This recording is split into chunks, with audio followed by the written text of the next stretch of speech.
this is spiritual, but this has become manifested physically, this spiritual war. Okay, so when I'm saying that we're not fighting against nation, we're fighting against that's really the battle that's going on here. So those are the battle lines that are drawn. So I don't even want, and believe me when I say this, I'm not trying to be treasonous here. And I'm not. I've told you guys this before. If you know me, I bleed red, white, and blue. I've got American flags all over my house. I would give my life for the country and all that kind of stuff. And I really would. I would, if something happened, kinetically happened, I would probably be out there. And if there was needing to be a militia. Okay? So when I say this, I want you to know where I'm coming from. Okay? When we say, though, that it's nation against nation and the United States is fighting against somebody or whatever here, that's really not the case. It's these evil people that have bad intentions for humanity against people that are truly for righteousness and, of God. Okay, so it's really, when I say this, it truly is a war of bloodlines that are going on right now. Okay, it's bloodlines of what God, lowercase g or uppercase G, what God is going to be worshiped. Is it going to be God that is Yahweh, that is the true almighty God that we stand here and worship? Or is it going to be the God that is known as Baal? Known as a lot of different names. You can say Lucifer, you can say Satan, you can say all these kind of names, but it's this pagan God, okay? The occult, and by the way, what occult means is to keep secret. And that's what the Khazarians that worship Baal for generations have done, is tried to keep their black magic, their cabal worship. They've tried to keep everything secret. And that's why it is called the occult, because they try to work in secrecy.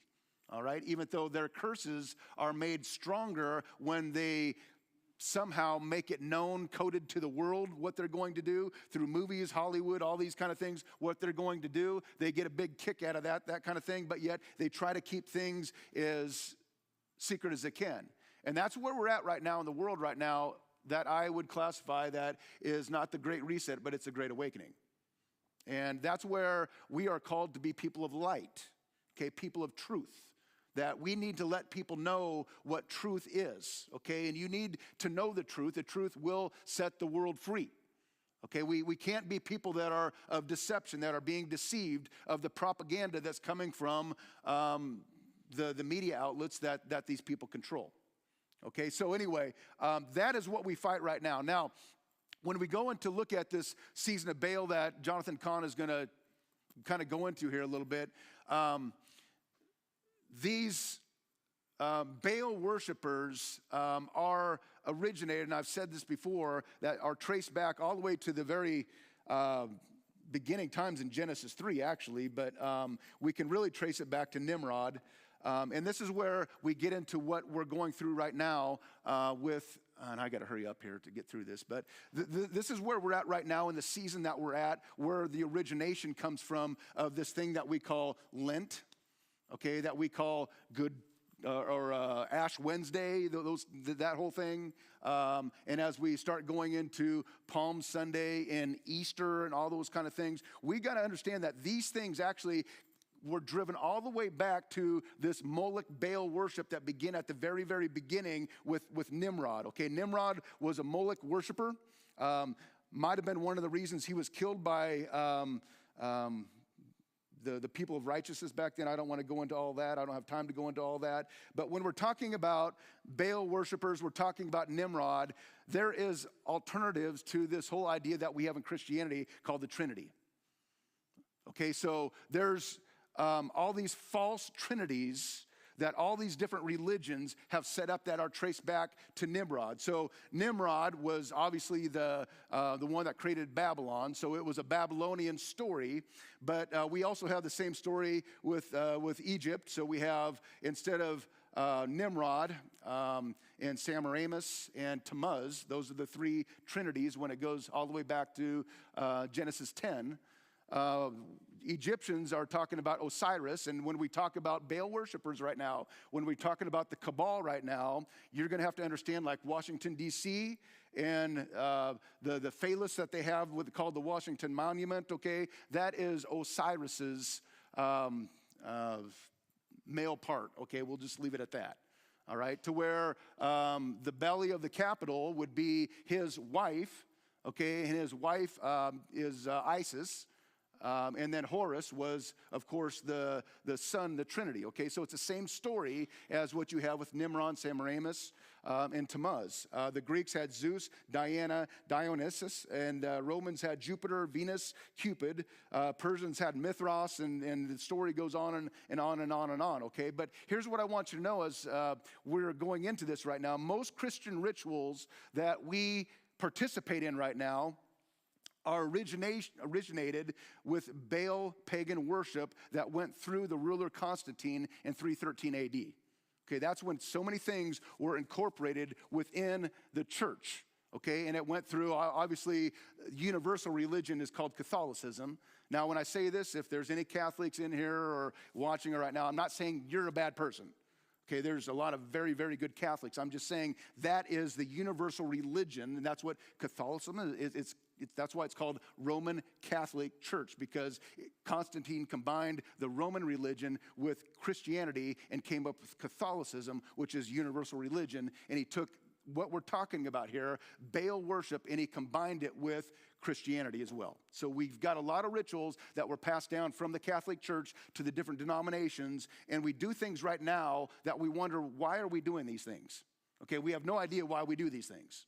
Okay, so quickly here, Nimrod in Genesis 10, he was a great grandson of Noah. His lineage was of Ham, who was the lineage of Cain, not the lineage of Seth. Okay, now when I say that, we're not sure exactly how that happened when the ark came to pass, okay, came to rest, but somehow there was still that evil bloodline that was still upon this earth, okay, that was passed down through the ark. Okay, so the reason why Noah and his sons were saved is because they were probably the only ones that had the true blood of Seth in them that wasn't already combined with the things of the Nephilim, okay? And that's, again, the whole story that goes back to, matter of fact, Genesis chapter 3, verse 15, that says this, I will put enmity between you and the woman, between your seed and her seed, okay? So there's something to do with seeds.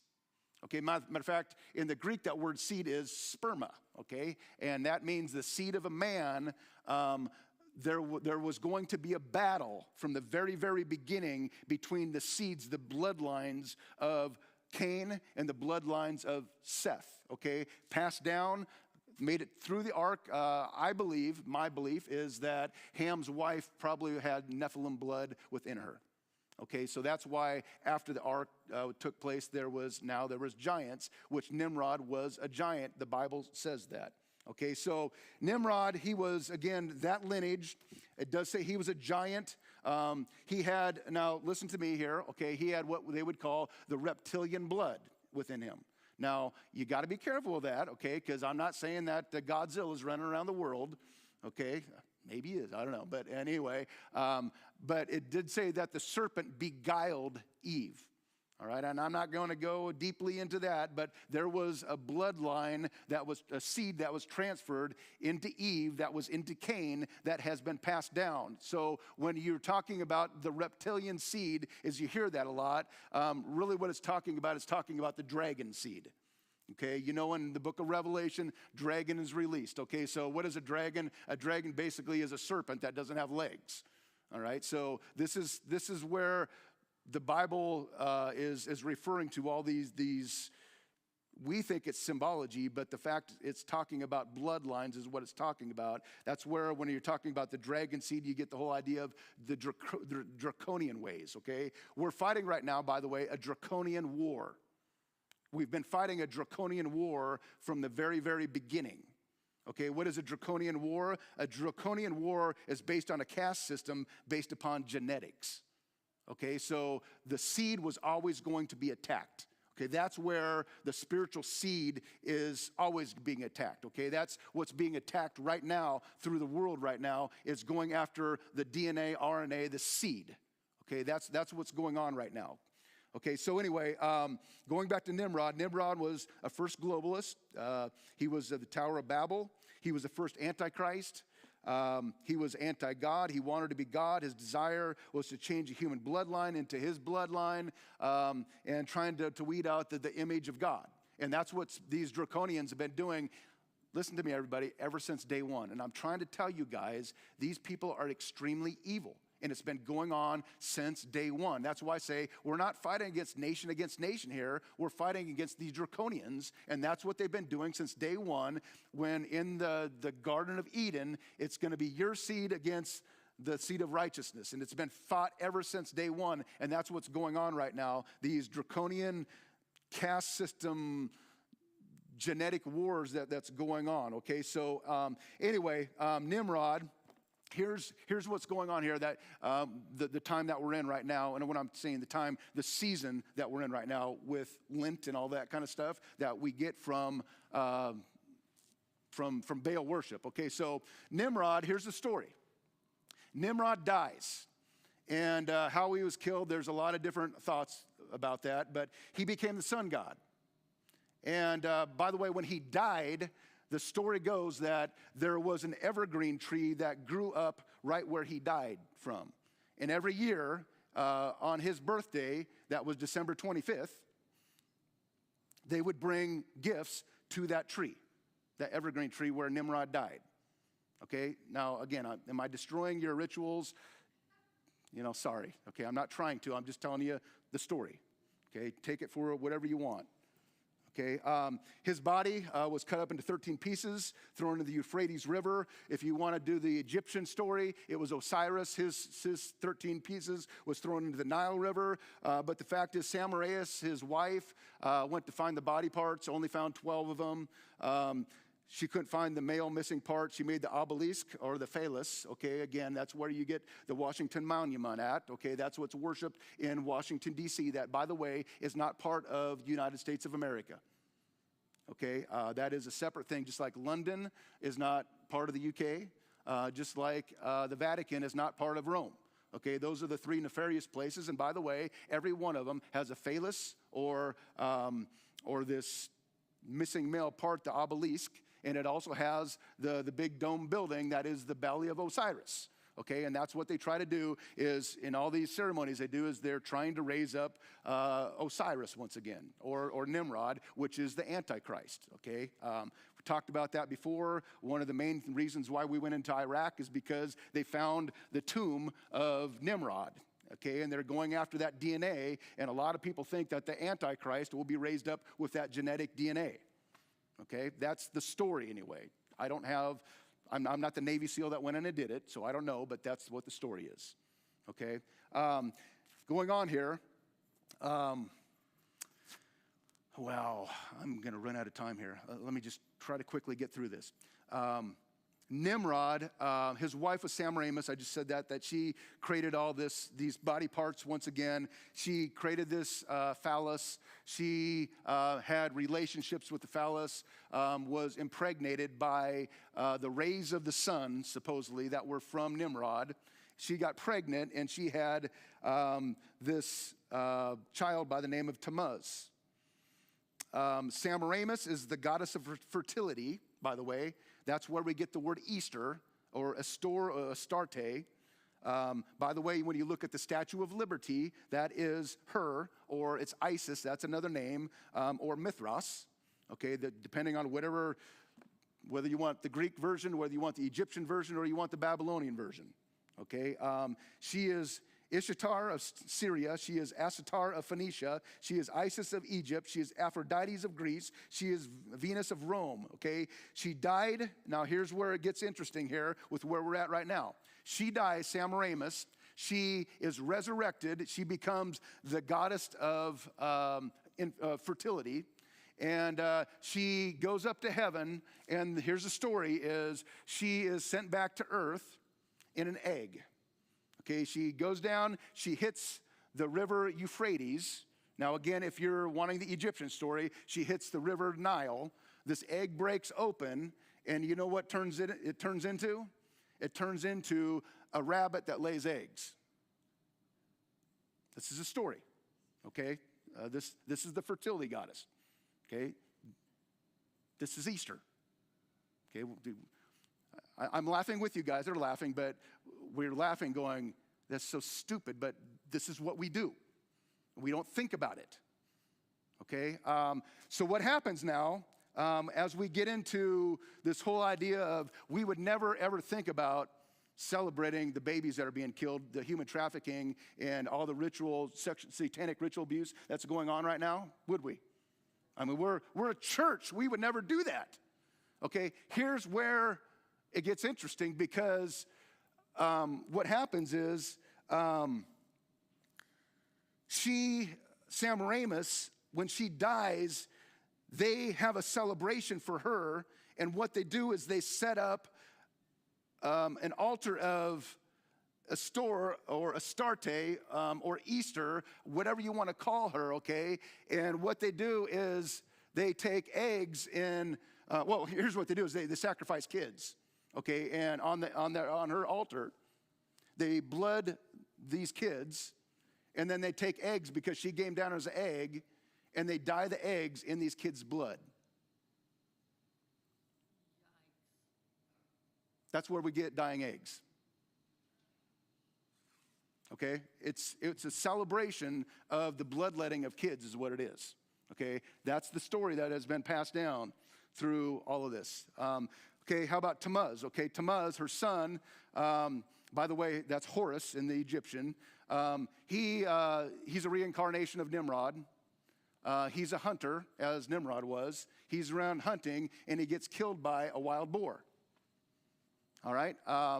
So for 40 days, there is a fasting that goes on in his name.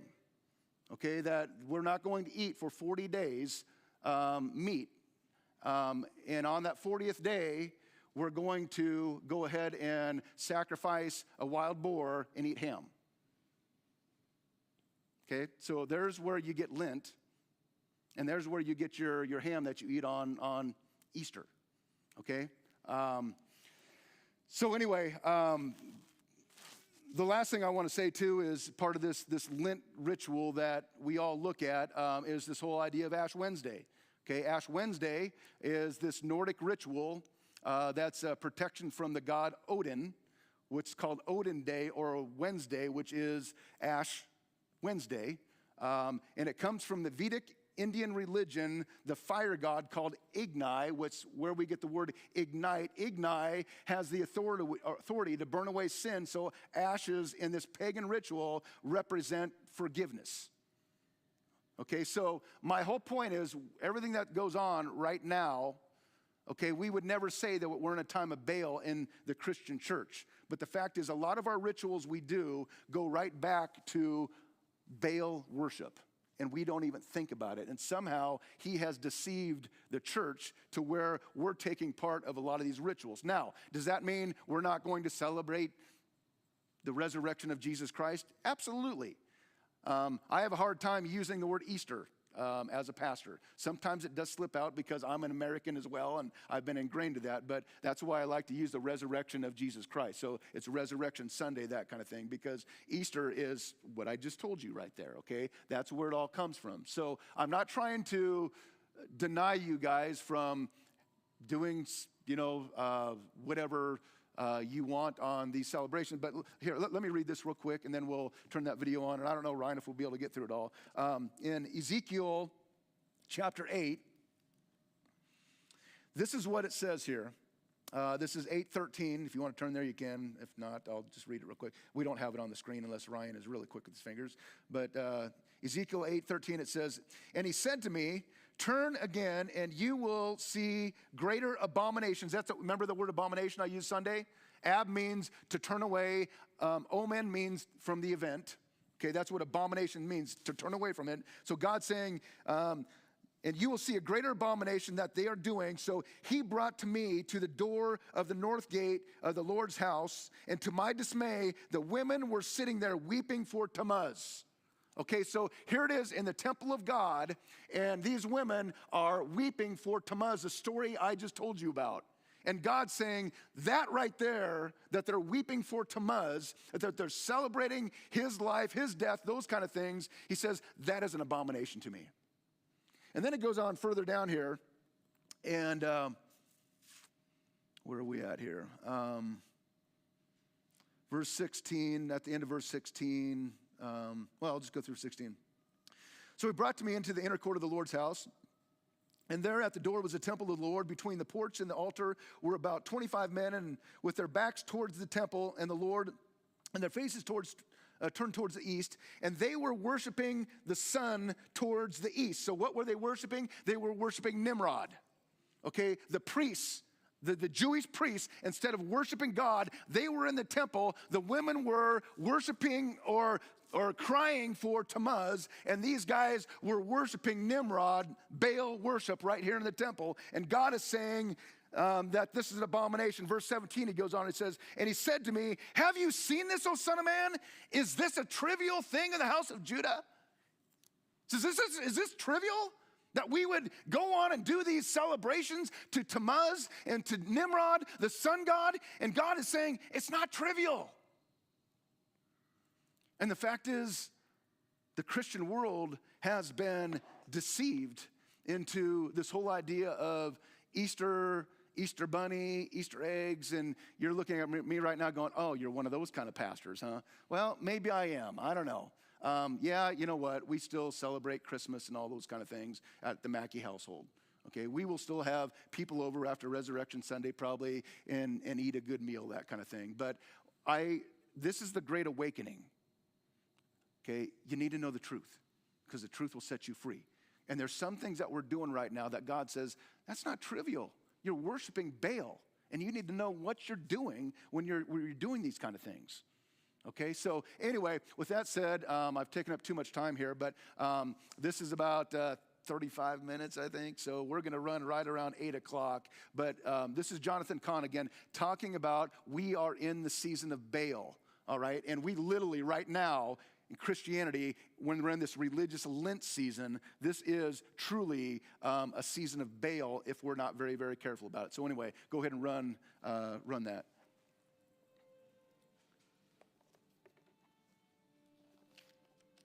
Is there a mystery that lies behind the events that have shaken America from the storming of Capitol Hill to right now? That lies behind the forces that are transforming our nation before our eyes? What does it all mean? And where is it all heading? What does the future hold? Is there a template, a mystery from 2,500 years ago that reveals what lies behind it all? This is Jonathan Cahn, and this is going to be a prophetic message of a different kind. You won't hear it on the news or from the media establishment. This right now is the first time I'm sharing it anywhere. But I believe it's going to open your eyes to a whole other realm of stunning connections that lie behind what is taking place all around us. The last prophetic video I made, the message to Joe Biden, was about 10 minutes. This one's going to be of a much more major length. But you're going to want to see the whole thing because every piece of the mystery is important. And it's going to culminate in what it means for now, what you need to know for what lies ahead. Now, the mystery is not political, but it touches the political realm and all realms.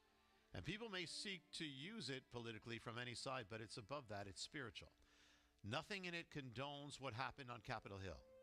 As believers, we have to stand against all hatred and the violence that comes of it.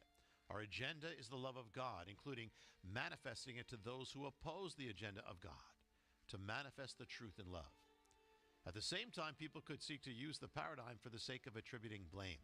That's not what it's about either. It's about something much bigger than any event.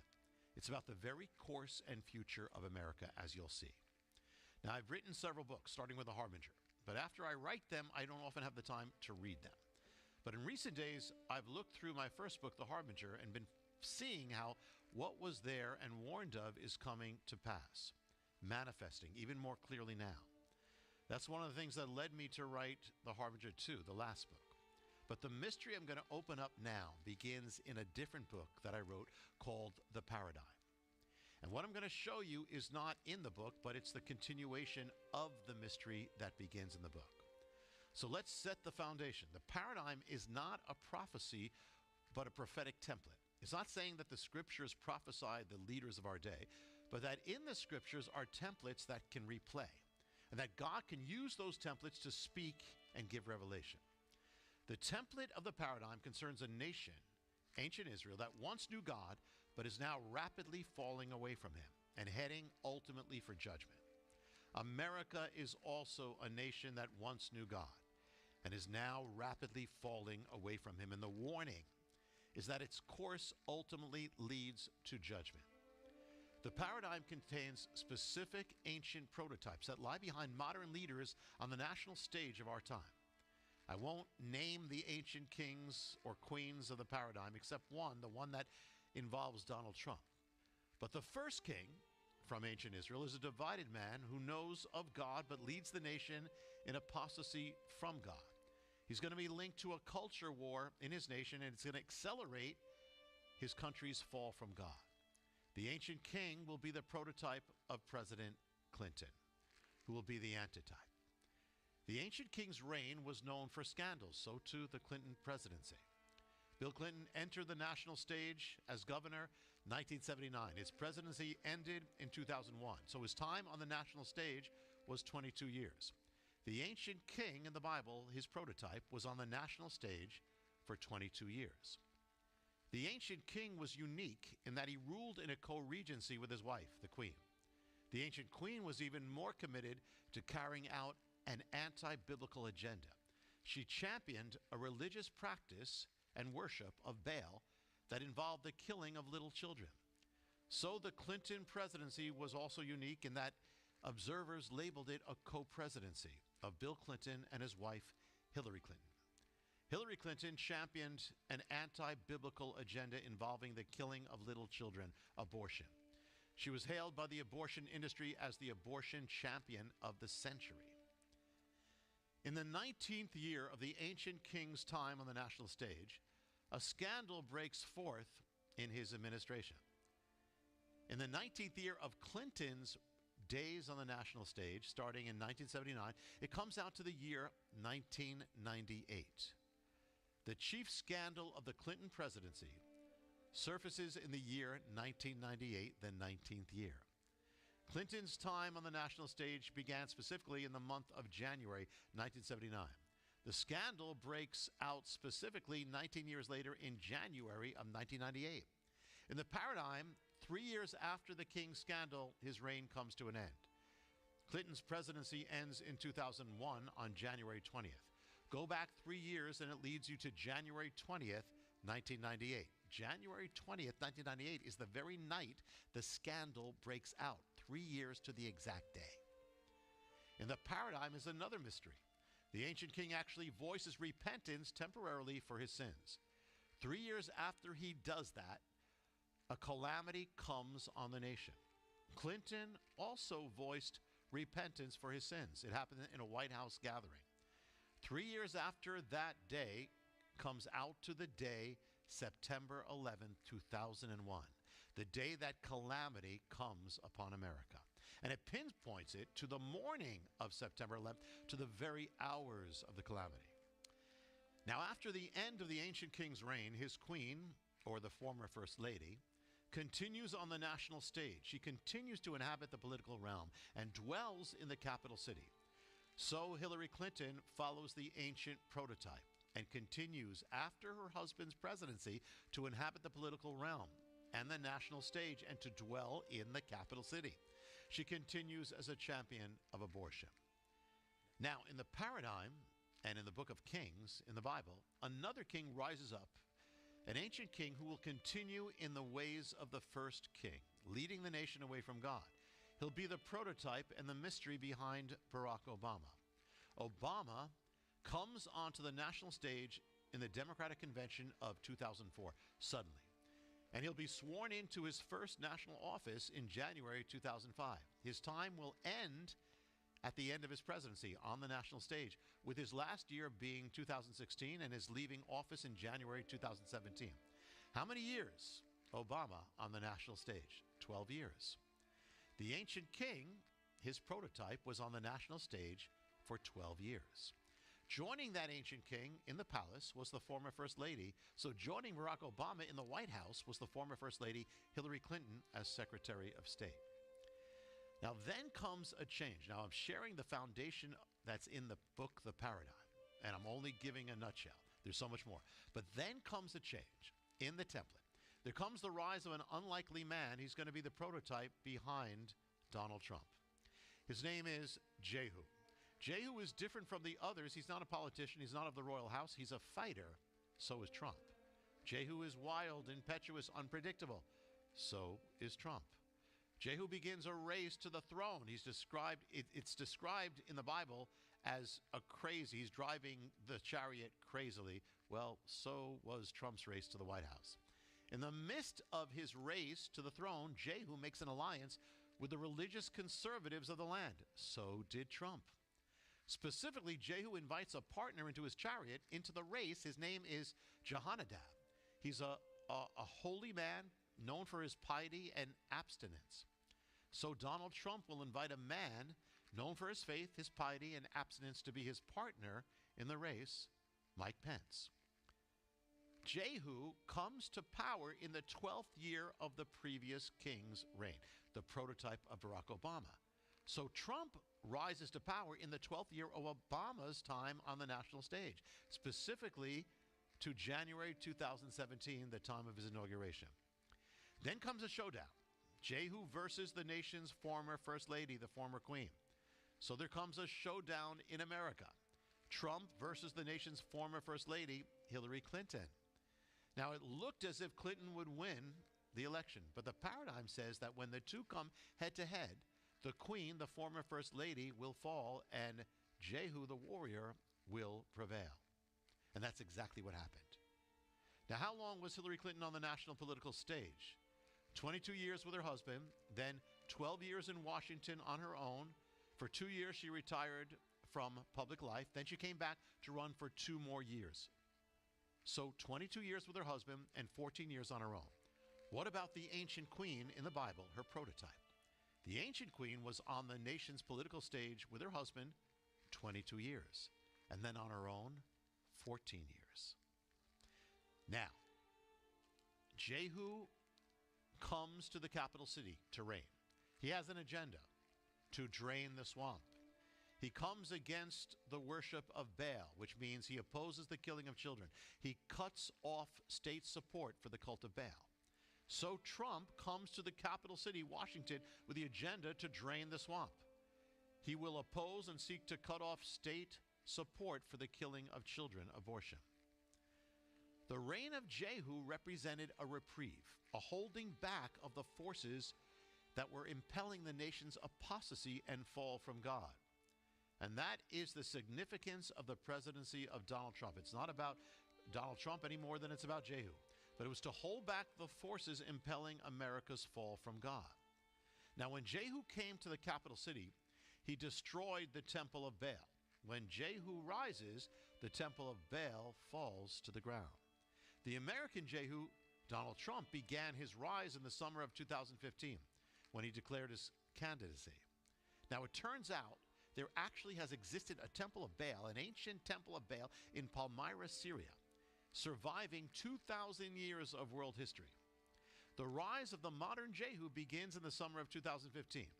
2 months later, the ancient temple of Baal, after 2,000 years, falls to the earth. When Jehu rises, the temple of Baal falls. Now, there's much more in the paradigm that we can't go into. But now we're going to see the mystery of the paradigm take us to the present day and to what's not in the book and that I've never shared. In the days of Jehu, the temple of Baal was in the nation's capital city. It was its capital temple. Could there also be a building in America that would answer to it? In America, we don't have national temples as such except one. We have one building that's literally called America's Temple. It stands in the nation's capital and is called the Capitol Building. It's the temple of the American Republic. In its very halls is a quote spoken soon after the Capitol Building was completed. It says this: We have built no national temples, but the Capitol. In other words, the Capitol building is America's national temple. Since then, and to this day, it's been referred to as America's temple, the people's house, the temple of democracy, a secular temple. Not only that, but it was modeled after the temples of the ancient world, the ancient pagan temples of Greece and Rome, and particularly the Roman Pantheon, the temple of all gods. Now, it's not that the Capitol building is by nature pagan. Its architecture is, but what matters is what goes on inside. What happens inside a nation's temple when the nation turns away from God? What took place in the ancient temple of Baal? Prayers were lifted up to a pagan god. Now, in the Capitol building, prayers are traditionally lifted up to God, the God of the Bible. But as 2021 began, something happened. On Monday, January 4th, the inaugural working session of the new Congress of the new year, there was offered up a prayer. Now, when I wrote the paradigm a few years before, I actually mentioned the man's name who would now lift up that prayer. He sanctified the new Congress in the name of a god that he called Brahma. Brahma is not the name of the God of Scripture. Brahma is a foreign god, the four-faced god of Hinduism. Brahma is a pagan god. So in 2021, the new Congress was opened up in the name of a pagan god. A prayer to a pagan god is what takes place in a pagan temple. One more piece to the puzzle. What else took place in the ancient temple of Baal? The worship of Baal involved an anti-biblical morality. It involved sexual immorality, the persecution of God's people, and, as we saw, the sacrificing of children. The same week when the American Congress was consecrated on Capitol Hill in the name of Brahma, a pagan god, it was the week that something else took place. It was the week that concerned the taking over of the government, the White House, and the Capitol by a political party, by the Democratic Party. It was coming to power bearing the most radical agenda in the history of that party or of any major party in the history of America. The most radical anti-biblical agenda. An agenda that, as with the Temple of Baal, contained sexual immorality being enshrined, the oppression of God's people, the encroaching of religious liberty in the form of the Equality Act and other legislations, and the killing of the unborn as it had never been championed before. As in the proposed striking down of the Hyde Amendment, so every American could now become complicit in the act of murdering the unborn, that all of its hands would be covered with blood. The American government would virtually become a representative of Planned Parenthood, the modern-day priests of Baal. So now the Capitol building was going to become a vessel of the agenda of Baal, as in the Temple of Baal. And the critical week was that first week in January 2021, where it would determine which party would lead the Senate and then would officially confirm who would sit in the White House. So it all began with the prayer to a pagan god. The day after that prayer, Tuesday, January 5th, came the vote in Georgia, which would determine who would control the Senate and if the radical agenda would take total control over Capitol Hill. And so it happened. The Democrats and that agenda would take control of the American government. The Capitol building would be in the charge of those who swore to champion and expand abortion, the killing of unborn children across the land. Thus, the Capitol building would become a vessel to legislate the blood of the unborn, and thus a temple of Baal, inaugurated with a prayer to a pagan god, and sealed with this agenda. The day that the results came in as to who would control the government, the Congress, the day it was sealed and announced was Wednesday, January 6th. Remember that date. It was the first time that such a radical agenda came to full power in the American government, a temple of Baal, while a Jehu was still in power. Trump, a Jehu. It all converged on that day, January 6th. And another convergence, January 6th, was the date that another vote would take place on Capitol Hill that would confirm the taking of the White House by the Democratic candidate. It all converged on that one day, January 6th. And the next mystery of the paradigm began, which lay behind an event that shocked America and the world.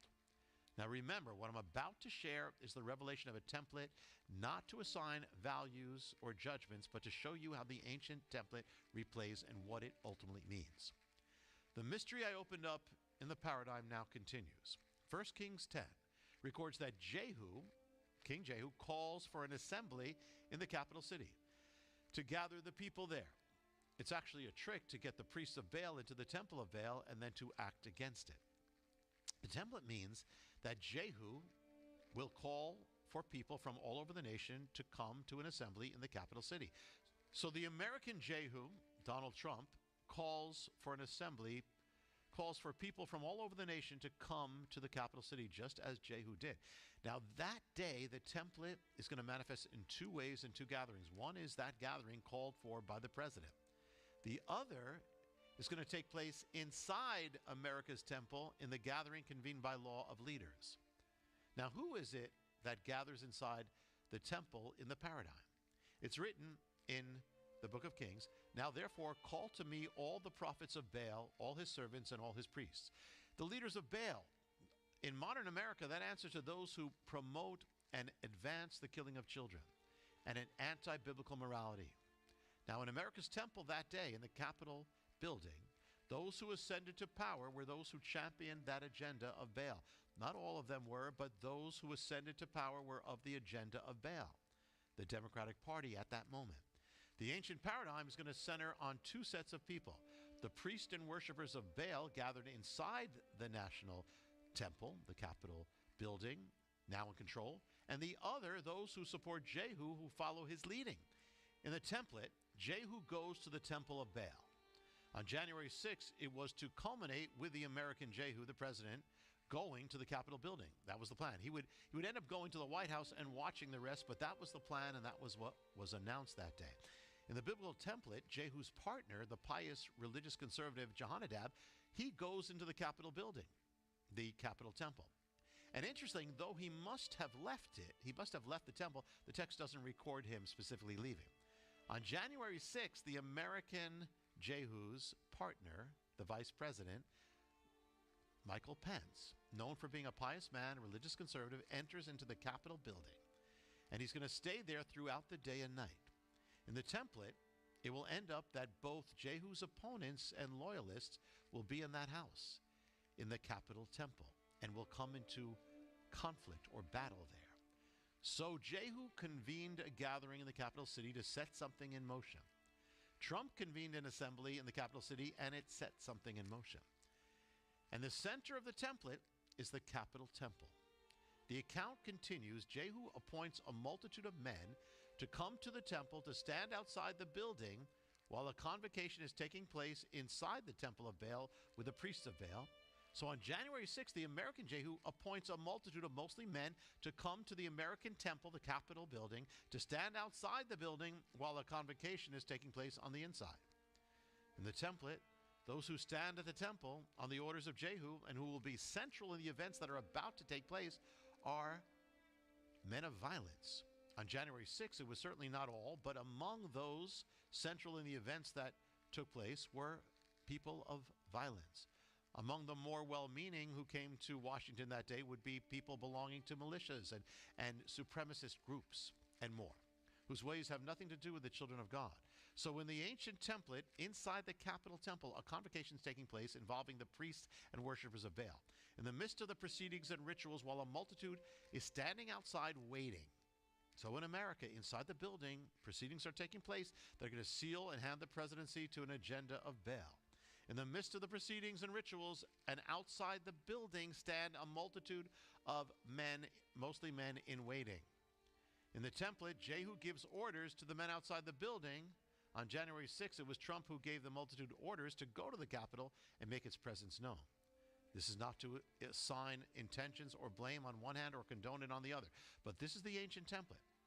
Jehu gave orders, as did Trump, and multitudes approached the Capitol building. This is how Jehu makes war. In the template in 2 Kings chapter 10, Jehu gives the order. His words specifically are, go inside. So they go inside and they lay siege to the temple of Baal. On January 6th, the words of the ancient template take effect. Go inside. And the multitudes go inside the Capitol. They overpower the guards, they break open the doors, and they go inside. In the ancient template, the followers of Jehu enter into the temple and they interrupt the proceedings. On January 6th, the multitude breaks into America's temple and interrupts the proceedings. In the ancient template, the men of violence go inside and shed blood. They go there to kill, and they do. In what took place on Capitol Hill, there were those chanting calls for murder and bloodshed, and those who appeared ready to commit it. And though there was some bloodshed, thankfully much more bloodshed was avoided. In the ancient template, Jehu's men go inside the temple and cause destruction. So was destruction caused that day in America's national temple. In the ancient template, the men of Jehu specifically desecrate the temple of Baal. Now, amazing, listen to the quotes that came out of this day. The incoming Senate Majority Leader said this about the Capitol Hill takeover. This temple to democracy was desecrated. A United States Senator spoke that night from the Senate floor. It said, this is a sacred place. This sacred place was desecrated by a mob today. This temple to democracy was defiled. The Speaker of the House said this, to those who engage in the gleeful desecration of this our temple. Everybody kept saying the temple and desecration. Well, that's in the biblical template. Even the president of France spoke that day of the Capitol building as America's temple and the desecration of the temple. So here's the biblical template. Jehu comes against the temple of Baal. Jehu rises, the temple of Baal falls. Now, I told you of the ancient temple of Baal that stood in Syria for 2,000 years. And right after Trump announced his rise to the presidency, it fell to the earth. The power and reign of Jehu is linked to the temple of Baal and an attack on the temple. But now a secret hidden in America's temple on Capitol Hill. It's not only been noted that it's modeled after the ancient pagan temples of Rome and Greece, but that part of America's temple is actually modeled after another ancient temple, the Temple of Baal. And not only the Temple of Baal, but the same Temple of Baal that stood in Palmyra, Syria, that fell with the rise of Donald Trump when it began. Its form is actually embedded in the walls of America's temple. One more mystery of the template before I come to what it all means. The numbers of those arrested concerning what happened there that day would of course change in the days and weeks ahead as people would be searched for throughout the whole nation and arrested, so the numbers would grow. But it was the day after the takeover of the Capitol building that the initial arrests had been made and were announced to the world. The Washington police announced the number of those who had been arrested from that attack and surrounding that attack, and I'm reading from the headlines. In total, the Metro Police Department has reported 80 arrests since this week's civil unrest began. And then it goes, another says 80, another headline, 80 arrested for civil unrest at U.S. Capitol around D.C. Here's more. Metropolitan Police Department arrested 80 individuals in connection with civil unrest at the U.S. Capitol and around D.C. 80 people connected in some way to the template of Jehu and the Temple of Baal. Now let's go back to the actual paradigm. What does it say? I'm reading the scripture that speaks of the people who stormed the temple of Baal. Now Jehu had appointed for himself 80 men. 80 men. 80, the exact same number. Jehu appointed 80 men. It goes on to wait on the outside of the temple, and then he says to the 80 men, go inside. Now, of course, there were more people, but the very fact that the template, the signs of the template manifest in the exact same number, the paradigm is replaying. Now, Jehu would ultimately have men inside the temple as well. He had to have men go inside before the rest came in to prepare the attack. So on Capitol Hill that day, there were people inside the Capitol, America's temple, that were fighting for Trump's election and against the movement of the proceedings. 2 objections were heard that day and voted on. The final objection, the final resistance, concerned the state of Pennsylvania. Those who were behind that resistance was 1 senator and the rest from the House of Representatives. How many stood against the vote and for Trump's cause from the House of Representatives? 80 members of the House of Representatives. 80. Same number manifesting again. The 80 men of Jehu of the ancient template. Now, I have much more to say regarding this mystery and where America is heading. But for now, we need to ask, what does the mystery reveal for this hour, for America, and for each of us? When I wrote the paradigm, I put in a chapter called about things to come, just as I did when I wrote the Harbinger, about things to come. And I wrote a warning concerning the reign of Jehu. I won't go into detail, but I'll just read these words from that chapter in the paradigm. Under the reign of Jehu, Israel's apostasy was slowed but not reversed.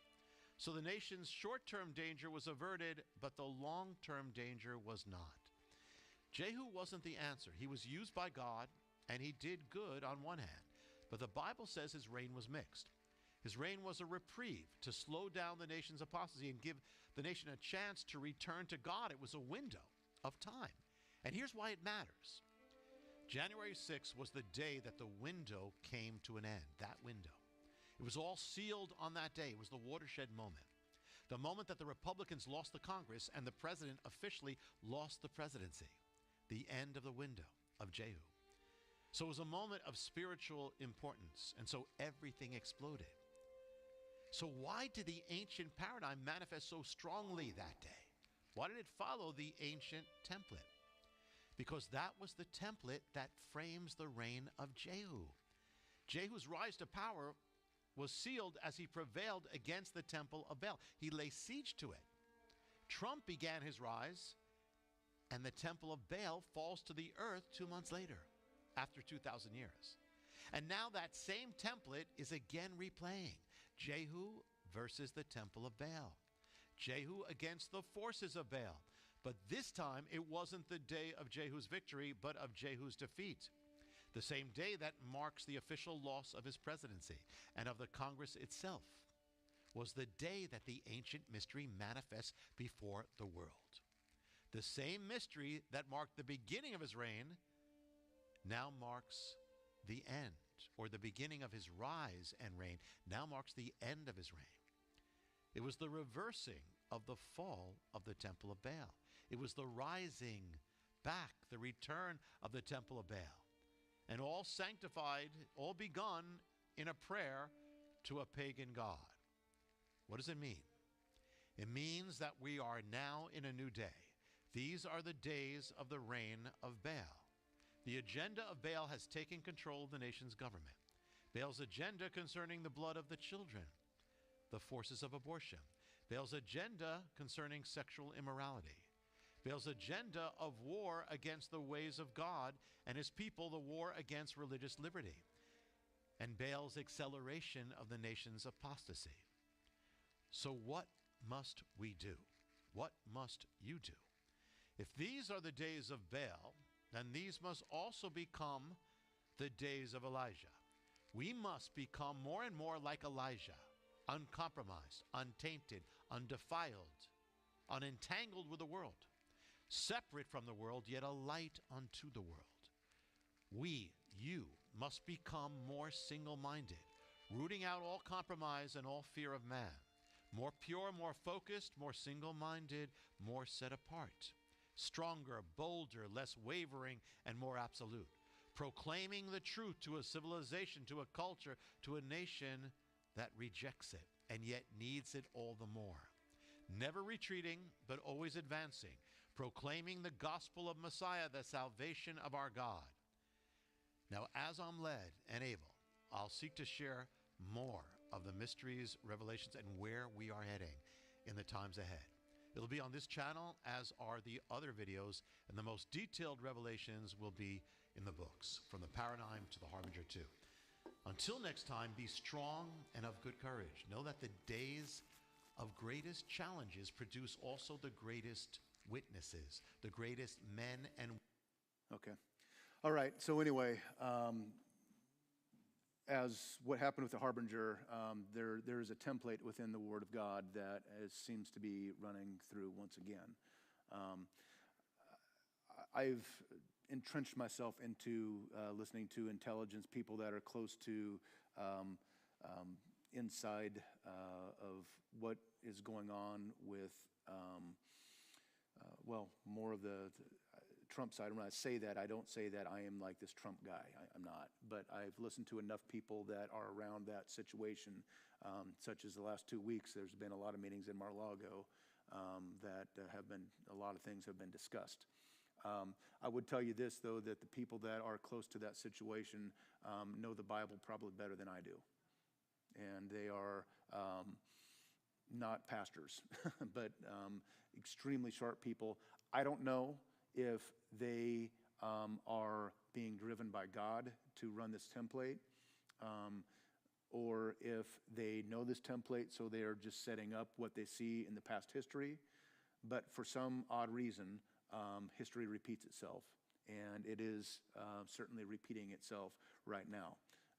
As he said, and that's where I'll end as well, we have come through to where there was a Jehu that did tear down the temples of Baal for a time. They have risen up again, and we've got to tear them back down again. That's where we're at right now. And that's what he just said, and that's where I try to lead this church, is you stand for truth, okay? And you stand against the things that are going on in this world, particularly this country. Know that it's not nation against nation, as I started off this, but you're fighting a war between true evil and the righteousness of God, and that's who it is. So when people are trying to drag us into this nation against nation war and everything, you've got to understand it's against the bloodlines, like it's been since day one. It's against the people that want to worship Baal, that do child sacrifice, child letting, bloodletting, all these things that are so repulsive, just abomination to what we could ever imagine. This is what their religion is, okay? This is what they've done since the beginning of time. And that's what we fight against right now. So anyway, church, don't back down.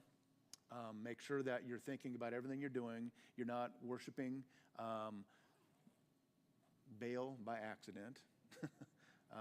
Through a lot of the different religious rituals and all those kind of things. Again, I'm not trying to tear down your holidays and those kind of things. I'm not. But there's ways that you can still celebrate things without having it be in the name of Baal.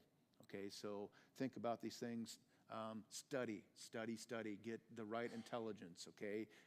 Don't get intelligence off turning the TV on, and I'll say that every single time until this turns around, all right? There's a lot better intelligence that you can get that is not owned by this cabal, and that's what, when you turn on the television, by the way, television is vision from afar.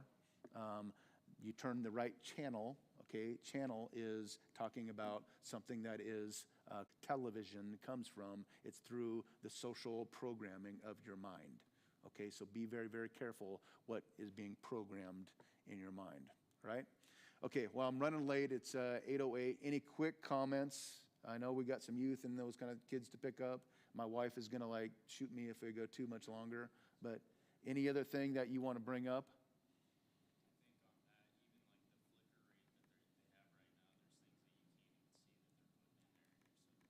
The flicker rate, so he's talking about television flicker rate, so you can't even see what's going on, but what it's doing to your eyes. And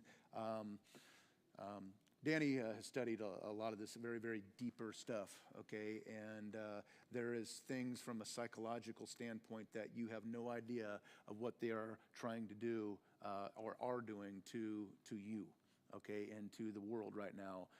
If the truth ever comes out with everything that they are throwing at you right now that you don't even know about, you will be absolutely shocked with everything that's going on. But again, don't be fearful. You were not called to be fearful. We're called to stay in the Word, stay close to God, pray to God.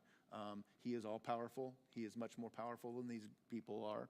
And have faith that He will get things, this will get turned around. Okay? So either before Christ comes back or after Christ comes back, before Christ comes back or after Christ comes back, this thing will get turned around. Okay?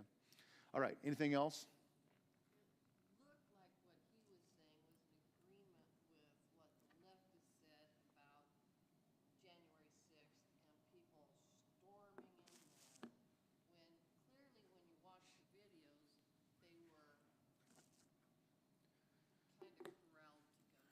Yeah, and I don't know if I agree with, I don't think Trump ever said go in. but people did go in. By the way, we are finding out now who went in. If you don't know the latest details of who went in, they're finding a lot of these neo-Nazis from Ukraine that were there. They're starting to pick up their little orange tags that they all had together that have Ukrainian language on it.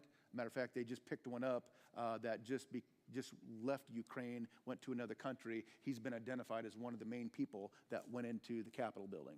Okay, so this was all absolutely set up about what was going on and what's linked into it, what is even going on right now. Okay, so they did go in.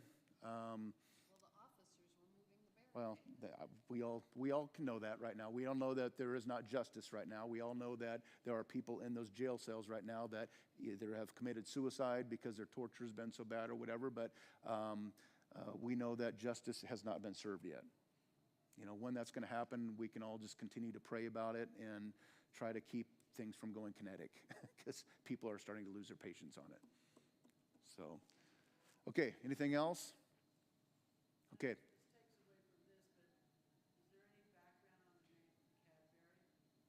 Cadbury?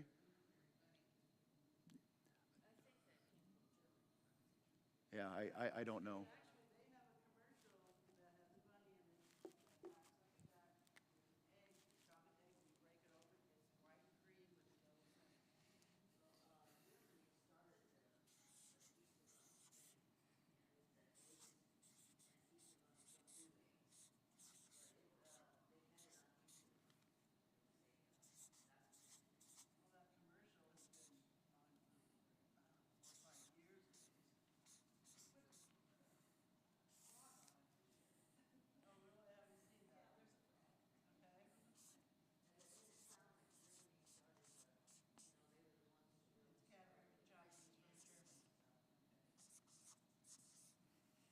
If you guys need to get going, you can.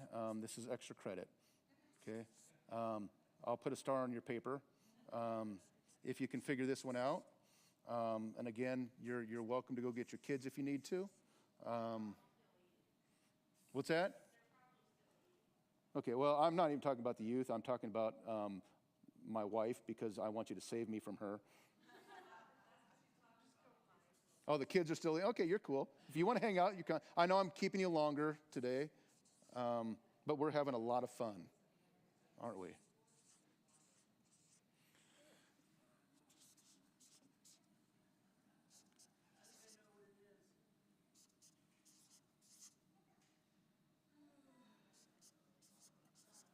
Okay, Gematria,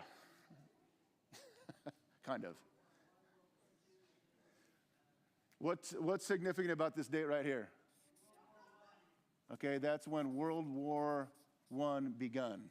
Okay, what's this date right here?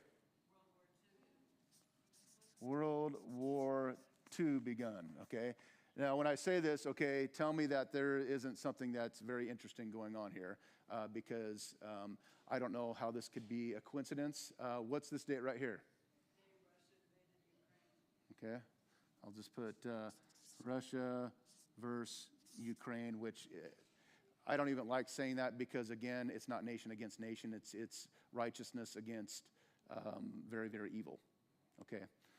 Okay, so anyway, add these things up right here. What do you get? 68. Have you seen this before? Tiffany sent it to me. Tiffany! I was going to be like this great revealer here. What's this one here? And what's this one here? Okay, so it's very interesting that World War I, War II, and everybody's saying World War III, the gematria of it or the numerology of it would all begin with the number 68. Now, thing is, I wish I could go because I've studied a little bit of gematria and that kind of thing, and I keep going, okay, is there significance to this number? And I can't find a significance to number 68, really. So I don't know what that means, but I do know that the Cabal, these Luciferians, they deal with numbers, they deal with symbology, they deal with handshakes, signage, all kinds of symbology. They're very big into, they're moon worshipers, okay? So the new moon, the old moon, all those kind of things, that's when they do their curses and all these kind of things, but they're very much into that. Now, the other thing, though, is we also know that the Bible is very much into numerology as well. Okay, so if you study numbers in the Bible, not the book of Numbers, but you study numbers and cycles and all those kind of things, the Bible is loaded with numbers as well. So do I know what this means? Does this mean that Putin is part of the cabal and they told him when to invade? I don't think so.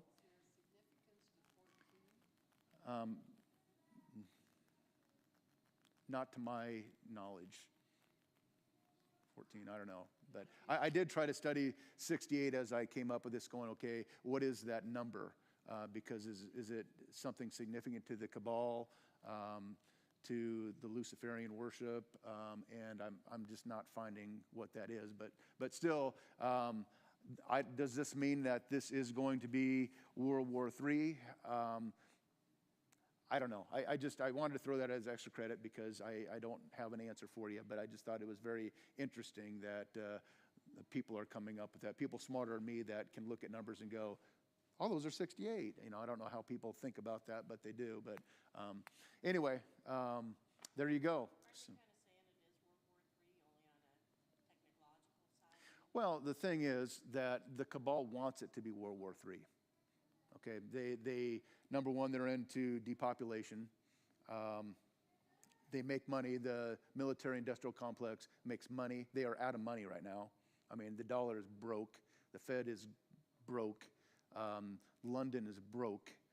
So they need a world war in order that they can sell their military-industrial complex to both sides. What they've done, they financed all these wars, by the way. They've made money on both sides. So that's what they're trying to do. And obviously, Ukraine is their ground zero for where their corruption is. So they're trying to cover up their corruption. So yeah, a lot of things going on over there. So who knows? You know, the concerning thing is we do know that there is some nuclear weapons that leaked out of the former Soviet Union that we don't have any idea where they're at. We got pretty much, I shouldn't say we, but the higher powers know where most of that stuff is, but they don't know where some of them are. If they fall into the cabal's hands, which probably are, they could easily start a nuclear type of thing. And the problem is they could care less about you. They've got their deep underground bunkers that they could care less about setting this world on fire. So that's the very concerning thing right now. It's been said a long time, and those of you that listen to alternative media, you know that there is going to be something such as a Cuban Missile Crisis to where you're not going to know, is this going to become thermonuclear or not? And that's where things will get shifted around. So this is getting very, very more and more interesting right now. Okay.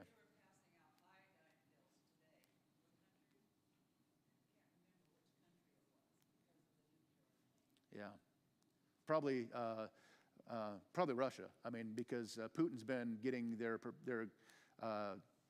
population prepared for fallout, all that kind of stuff. So, has our government been telling us about that? No, they could care less about you and I right now.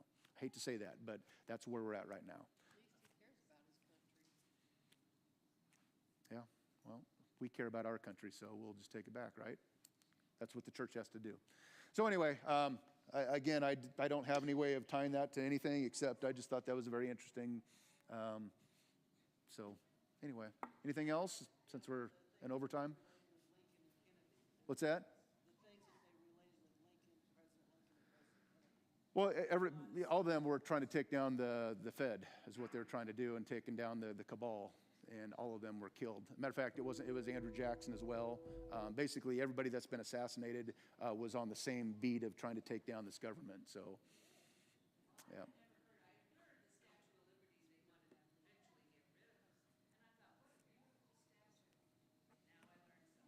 Ah, you didn't know that was Mithras, huh? Shining, yeah.